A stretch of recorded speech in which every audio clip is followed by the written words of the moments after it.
People always knew that Imrik was quite strong in Immortal Empires. Since its release, he has dominated in many respects, but now with the High Elves roster being that much better, he can perform extraordinarily well, especially when he's up against a faction that historically lacks anti-large AP and just generally doesn't have the right tools for dealing with him. Yes, that's right, folks. Imrik leading the High Elves against the foul vampire counts of Helmengorst. So let's take a look here at the armies. Starting army here. Swordmasters, of course, got buffed. They did get a cost increase. White Lion Infantry didn't really get any changes, although I don't think they needed it. Arguably, they were one of Heil's best infantry choices, just kind of a great Swiss Army knife. Phoenix Guard did get cheaper. That's a direct buff that helps this matchup, considering they're very good here. Also got a Mage of Life, of course, and Imrik up in the air. For vampire counts, there is technically a banned combination in this particular battle, which is Invocation of Nehek on Helmengorst. And these Blood Knights that are here somewhere. Yes, over here. So, technically, if he casts Invocation of the Heck on the Blood Knights, it will heal cap them instantly. It's a very broken bug right now, and because of that, there's a bunch of restrictions in tournaments. It just kind of depends on what tournaments you play, but let's see if it ends up having a factor in this particular battle. Imrik might just not care. Claw of Nagash here. I've got a bunch of zombies to support them, and some Crypt Horrors. Vargeists up in the air over on the side. Let's take a look at the reserve armies as well.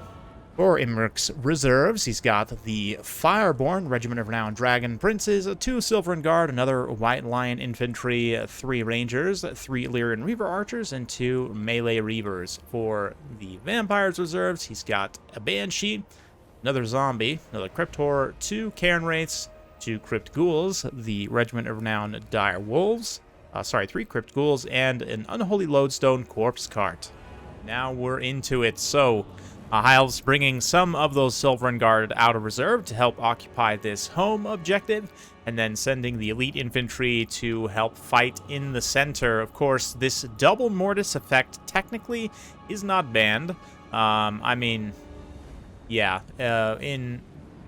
in terms of unit caps, you shouldn't be able to take both the Corpse Cart of Helmengorst and a Claw of Nagash, any Mortis engine, because of the Reliquary Corruption doubling up. Not that the effect itself doubles. I mean, these two can just stand on 2 different locations, essentially, and drain them very effectively. So these Elite Infantry will have to watch out for that. But, of course, Imrik deals huge amounts of fire damage and armor piercing. All of these targets, high value here in this particular army. For the vampire counts, I mean, the Blood Knights, they technically will have their healing debuffed, but these two actually have a direct weakness to fire. Helmengorst and the Claw of Nagash here are going to eat. Breath Attack doesn't do too much, but Lightning Strike's now going to strike with his dragon like lightning. And engage here, the Claw of Nagash in melee. The zombies are going to start piling in. Meanwhile, the High Elf Infantry also gets into range, start getting drained out by the Reliquary Corruption. So it's going to be relatively rough. Even though the High Elf Infantry does have very good stats, it's going to take them a while to grind through zombies. It looks like we've got some summoned Grave Guards here from Helmengorst as well. So let's see how that grind ensues. This will go on for some time, so let's check back in on that in just a minute. Cairn Wraiths and Blood Knights over here on the side. Not really pushing up yet. Silvern Guard defending. They should be able to hold off those Cairn Wraiths without too much issue. Dragonhorn does get popped. Going to buff the melee defense of all units map-wide. Mostly only hits the units here in the center, or it rather matters for them because they're the ones actually fighting. See the Blood Knights scything up and through. So far, no Invocation of Nehek on them, but they haven't really taken any damage anyway. They're going to be charging straight into some White Lions and Swordmasters. Relatively little charge damage, given the lack of armor piercing for Blood Knights. They come in here, they're going to get a pretty decent charge, but these elite, mid-tier to elite high elf armor piercing infantry, despite the fact they're not necessarily geared for anti-large specifically, should be able to drag down those Blood Knights no problem. Meanwhile, in the center, Imrik continuing to grind. We're going to see a nice Dwellers Below here, hitting a lot of these monstrous infantry and, huge blob of zombies as well. It's going to do a lot of damage to those Vargeists especially, but of course the zombies and, the Dire Pack also hits them a little bit there as well. So huge amounts of blood and gore just soaking the battlefield here. No doubt this will be a great raised dead opportunity for whatever enterprising necromancer makes his way over here, or Helmengorst himself, assuming he decides to, or is able to survive, which that possibility seems pretty low right now. Looks like the Blood Knights, did they just get a healing effect? Evidently it was not Invocation of Nehek. Looks like Lord of Dragons debuffing them significantly, and they actually do crumble before they're able to get any heals from Helmengorst. So the band interaction didn't actually end up factoring in too much so far. Of course, the vampire counts could always resummon those Blood Knights and try and take advantage of that once again. But Swordmasters here, White Lions in tandem, no problem tearing apart those cannon rates, especially with Imrik supporting. We've got the Fireborn in here as well now to help support. Meanwhile, on the side here, some more cavalry. White Lions came in, easily defeating those cannon rates, no problem. Devils of Schwarzhofen swinging over, though, to help deliver a decisive charge here. Perhaps. Maybe they're actually going to go after those Reaver Archers there in the back, which definitely would be a bold choice, but pretty solid. Imrik manages to get back up in the air, looking to perhaps throw a big breath attack in here. Looks like Vargeist might try and fight him in the air, which would definitely not be a good idea, but in fact, he does manage to land a charge there on the Claw of Nagash. And getting some significant damage in so far. More Crypt Horrors rushing in. Crypt Horrors are definitely pretty solid, although if there's one matchup that has the tools to deal with them, High Elves are arguably it, right? That very high fire damage, not to mention just great leadership and stats. Crypt Horrors' stats in terms of attack and defense are not actually amazing. They're very good, don't get me wrong, but when it compared to like a lot of High Elf infantry, they still can't make consistent contact. And then, of course, that high fire damage just punches back super hard from units like the Fireborn or Imrik. Although the Fireborn did miss their charge there, they're going to pull back, screen through those infantry, and then try and re-engage here, perhaps. But meanwhile, the caster for the High Elves gets pretty badly beat up. Dragonhorn also activated, so let's get in close, actually, and just watch these Swordmasters fight it out with the... There's a handful of Phoenix Guard mixed in here, too. The White Lions as well, just absolutely slaughtering zombies, cutting up those Crypt Horrors, and now Imrik moves in to try and finish off the Mortis engine, which has been getting probably an insane amount of value, just draining it out here. Let's go ahead and take a look. Yeah, Mortis engine, pretty good. Definitely almost paid for itself. Let's take a look at Imrik, though, and just compare. Yeah, 2,378 value, so 20,000 damage dealt so far from him. Absolutely nuts. Of course, no halberds, no kind of a lack of armor piercing, really. I mean, the only thing that can dish significant damage to Imrik directly here is like the Crypt Horrors, and they're also going to take huge damage back from him, but the vampire counts are still able to amass a critical mass of mass to seize this center objective here and actually cap it from the Wood Elves, or the High Elves rather. Imrik obviously has no capture weight, so he can't contribute in any way to actually seizing the objective, but it looks like we got some more Silverin Guards coming in now, some more Reaver Archers as well. These other Illyrian Reavers and Silverin Guards could also make their way into the center, and a nice attempt at a back cap too by these Illyrian Reavers, although they are getting attacked now by some Crypt Ghouls, which is not going to go great for them. Crypt Ghouls, decent offensive output against non-armored targets. For now, though, we'll just have to watch as Imrik tries to hold back the Undead Tide here. Certainly he is unthreatened, but can only be in one place at one time. And a lot of the supporting High Elf infantry and other units are just struggling, especially since that double Mortis effect is still online.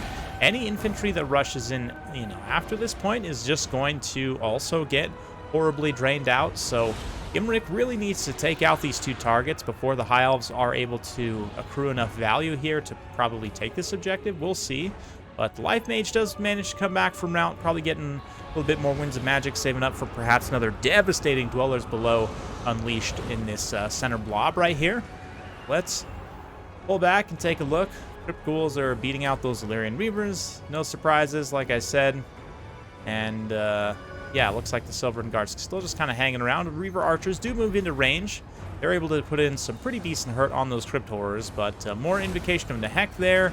And it looks like Earthblood instead for the High Elves, just to sustain Imrik. Definitely makes sense. Smart to keep his HP topped up. I don't think he has regrowth, unfortunately.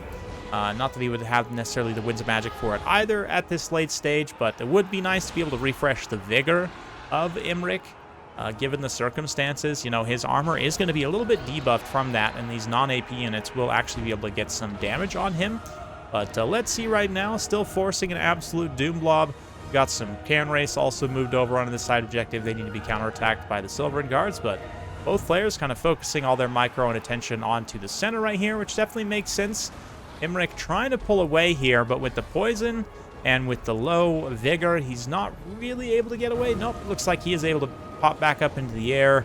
Dwellers below, maybe a tiny bit late. Could have been unleashed slightly earlier for maximum effect. I don't know, Winds of Magic situation. I don't have the UI mod, unfortunately, to be able to see that right now. But regardless, it is still going to do a significant amount of damage, help contribute to the demise of many of these Vampire Counts units, and smart for Lightning Strikes here, a veteran of many years of Total War, to hold back a lot of his infantry and then engage. You know, once he finishes off the Mortis engine and he has a breath attack on Gorst, looks like he's going to wait up in the air for the second breath attack, actually, to try and finish off Gorst. And in doing so, he's going to ensure that he's not taking as much drain damage. Of course, right now, Gorst is getting drained, or draining, rather, these High Elf units. A little bit of damage per second over time, but the quicker that Lightning Strikes can limit that, the better. Meanwhile, up on the high ground, Dire Pack pull away. They're going to get counterattacked by some Rangers and White Lions. The armor of the White Lions should be able to push through these Crypt Horrors, Crypt Ghouls, rather, no problem.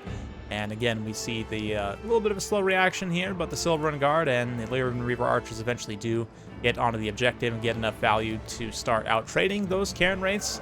But Imrik, yeah, like I said, just waiting for his second breath attack at this point while his infantry fights.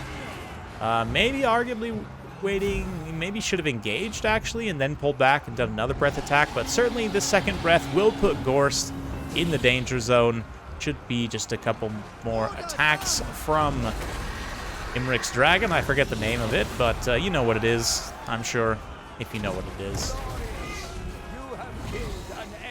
Yes, glory indeed. Anytime Gorst goes down, that is glory to the whole world. It's, you know, peace on earth, goodwill to men, all that jazz. It's basically when Gorst dies, it's like a international holiday, really. But with his demise now, the Vampire Counts are able to get the Claw of Nagash back and swiftly in, so the drain will continue. Imrik is going to be forced to land once again. A little bit of a janky landing dance there. I thought this was fixed, but evidently it has not been fully fixed. Hopefully he's able to finally make contact there. Looks like he kind of nopes out, drops back down, turn around, you know, do a little shimmy, and perhaps get into melee there. But more Phoenix Guard on station as well, so it looks like the High Elves are going to be able to recap that objective, but they have been 3-capped for some time here. It's not so far that Lightning Strikes is going to need to get a 3-cap of his own to win, but it is closing in on that value. We'll see if they're able to seize these objectives in a timely manner. Certainly, when you're fighting Vampire Counts, almost nothing is done in a timely manner. You know, it's like going to the DMV, honestly. It's like, that's what playing Vampire Counts is like, but not like a good DMV that's like run reasonably well, that has like a relatively efficient system for moving people through. No, we're talking like a DMV where it's like half-staffed. The staff that are there are like kind of brain dead, or perhaps they are just, you know, just generally unmotivated. Perhaps the coffee machine is broken that particular day, so they are all severely lacking in their regular caffeine content, and thus they just move at a glacial pace with dead eyes, that 1,000-yard stare that only working the soulless government job can bring. Anyway, that's what Vampire Counts is like in Domination. And in this particular battle, it does look like the High Elves were eventually able to get through, draw a number, get to the counter, and actually take an objective. It looks like they're going to be able to take this back objective as well. And they are pushing value through. They managed to get these Illyrian Reavers up and around the side, and as predicted, the Rangers and White Lions able to cut through those Crypt Ghouls and get to this objective and perhaps take that. So the High Elves would be able to get a 3-cap here, perhaps, and they are going to need to get a 3-cap, actually.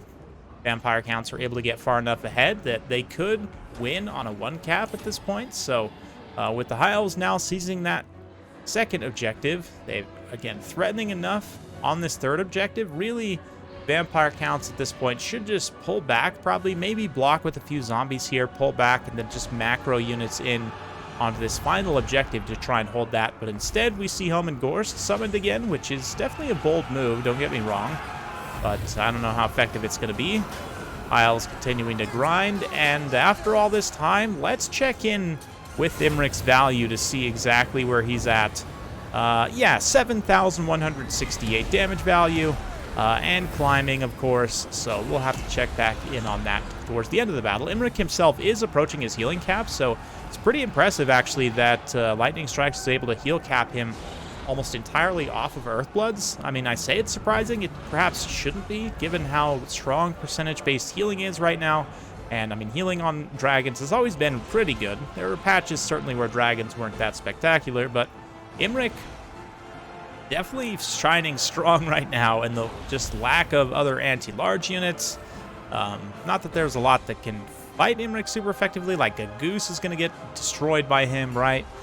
Maybe multiple Vargulfs and Banshees and like multiple single entities in a surround is probably the best way of dealing with him.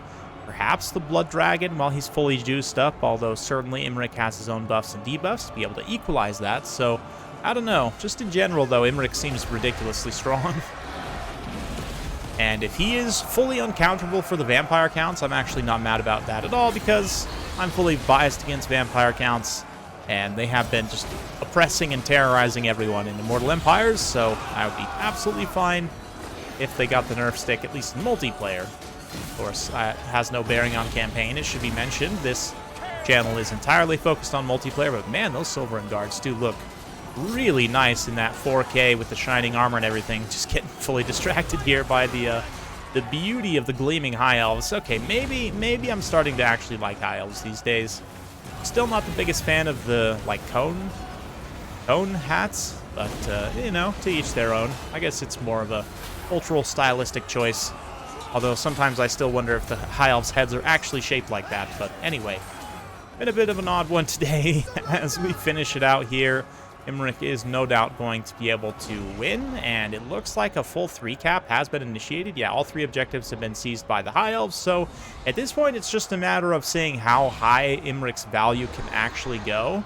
And Lightning Strike's opponent here, Dubosaurus, is going to oblige us in that endeavor and assist us by continuing to throw units into the meat grinder. So let's hit that fast forward, as the outcome of this battle is more or less decided at this point.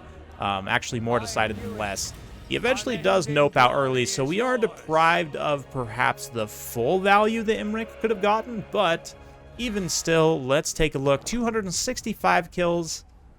Can you guess? Did I put it in the thumbnail? I actually don't know yet, but yes, 10,445 damage gold value. So essentially what that means is Imrik killed almost an entire land battle army by himself.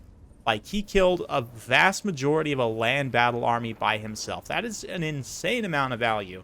Granted, you're fighting vampire counts. A lot of that value comes from healing, and especially those high-value healing single entities, like this Mortis engine being killed multiple times and still paying for itself multiple times. There you go. It still ends up being a reasonably close game, actually. And no banned healing on the Blood Knights means they don't perform. I mean, not that they necessarily have to have that to perform, but they definitely need some form of healing in order to perform efficiently. Granted, they were also thrown into a very bad situation against some elite infantry, which managed to tear them apart. Said high elf elite infantry all performed very well, but, I mean, no one can even hold a candle to Imrik. I think that literally might be a record for me in a multiplayer battle, like an actual real multiplayer battle. 10,000 gold damage value. That is just insane. 55,000 damage dealt. 55,000. Halfway to 100,000 damage in a multiplayer battle. Absolutely nuts. As soon as I was sent this one, I knew I had to cast it for that specific reason. So hopefully you guys enjoyed it as much as I did. Hopefully you enjoy this type of content. Certainly it is quite fun to see Imrik just smash vampire counts really hard. I enjoy it, so hopefully you do as well. If you like this sort of content, be sure to like, subscribe, hit that bell notification. Every time I upload a new video, you'll be notified. Thanks again. We'll see you next time.